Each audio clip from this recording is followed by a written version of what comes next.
I am a huge fan of the show Lost. I think it's near perfect. And so when I watch all of these videos about TV shows that fell off or TV shows with the worst endings and Lost is on there, it triggers me. So I have decided there's too much Lost misinformation out there and I'm gonna myth bust it.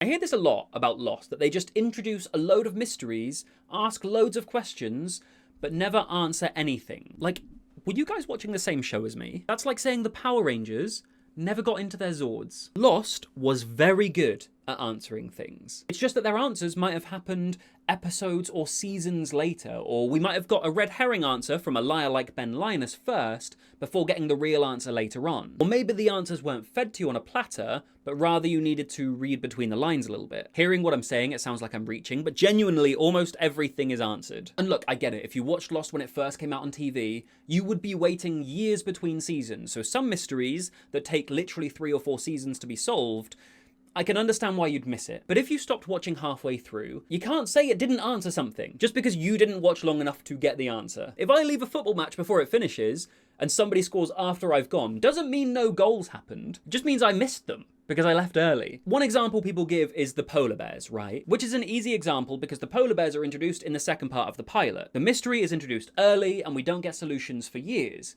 But we do get solutions. In season 3, with the cages on Hydra Island, we kind of get half an answer about how the polar bears came to be on the island, because the Dharma Initiative were using them for experiments. And then later, we get the why resolution. The polar bears were being trained to use the donkey wheel so they could use the Orchid Station to help the Dharma Initiative harness the power of the island to let them manipulate space and time. Look, I said there were answers. I didn't say the answers weren't wild, okay? The point is, it's resolved. It's answered. It took some time. But it had to take some time to raise those stakes and make that answer make sense. Can you imagine if the polar bear was introduced in the second part of the pilot and the following episode they were like, oh yeah, the polar bears, they're here to help the Dharma Initiative, who you've never heard of, manipulate space and time through the Orchid Station that you don't know what that is. The stakes haven't raised that high yet. That would be absurd. And that's the case with a lot of the mysteries, right? The smoke monster, the dead people appearing. They all get resolved. You just need to give the show time to catch up to where that resolution makes sense.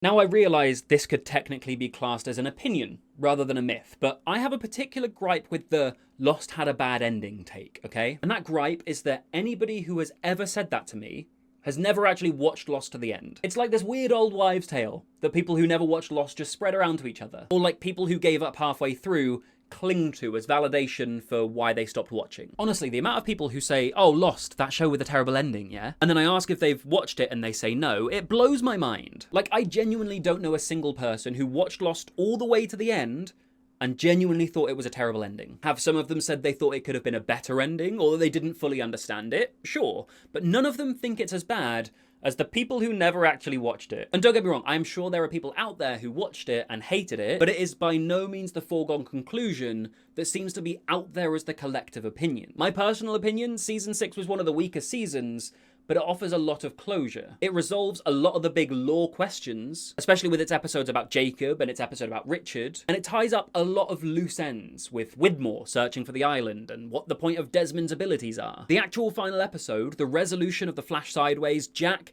completing his character arc, the final scene in the church, it is up there with the best final episodes in TV history for me. Oh, no they weren't. People get confused because of the Flash Sideways in the final season, right? And I get that. But in the final episode, Jack's dad literally explains to him that everything that happened was real. Everything that's ever happened to you is real? I don't understand how you can misinterpret that. Everything that happened in the show, on the island, it happened, okay? It wasn't hell, it wasn't heaven, it wasn't purgatory. They didn't all die in the plane crash in the first episode. Everything that happened, happened. And they could not make that clearer. This one isn't a myth. It's true, okay? The writers were making it up as they went along, but that's kind of how writing a TV show works. It's not like a book, right? Where the author has control over absolutely every aspect and can take the story entirely in the direction they want. TV shows are at the mercy of the network that they work for. Famously, the creators of Lost wanted to wrap the whole show up within 3 seasons, but the network made them go to 6 because it was so popular. Creators and the writers, they couldn't plan for that. They had to pivot and expand and do what they could do. And famously, Lost had to pivot the plot multiple times times because of actors, whether it was Walt hitting puberty and aging too fast for how time was passing on the island, or the actor who played Mr. Echo deciding he didn't want to be in Hawaii anymore despite his character being built up to be one of the most important in the series, or the actors who got into legal trouble and ended up having to leave the show. The writers can only plan so far ahead because they know how much is out of their control. And besides that, some of the greatest moments and greatest characters were only there as a result of unforeseen circumstances. Ben Linus, widely considered one of the best characters in Lost,